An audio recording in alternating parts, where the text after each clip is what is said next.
আজকে তৈরি করে নিলাম বাঁধাকপির পাকোড়া। তো হ্যালো এভরিওয়ান, আসসালামু আলাইকুম। কেমন আছেন সবাই? আশা করি আল্লাহর রহমতে সবাই ভালো আছেন।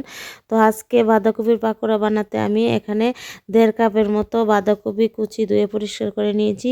তারপরে এখানে 1 কাপের মতো আমি ডাল বাটা দিয়ে দিচ্ছি। তারপরে এখানে পেঁয়াজ কুচি, কাঁচামরিচ কুচি, ধনিয়া পাতা কুচি, হলুদ, মরিচ, ধনিয়া, লবণ, জিরের গুঁড়া, তারপরে এখানে 1/2 কাপ চালের গুঁড়ি দিয়ে সব একসাথে ভালো করে আমি হাত দিয়ে মেখে নিয়েছি। তারপরে তেলটা কড়াইয়ের মধ্যে গরম করে তারপরে আমি এরকম লম্বা লম্বা শেপ দিয়ে লাল করে উল্টে পাল্টে ভেজে নেব। চুলার হিটটা একদম লোতে রাখবো যাতে ভিতরে দিয়ে সম্পূর্ণটা মুচমুচা হয়, সেই জন্য চুলার হিটটা বাড়ানো যাবে না।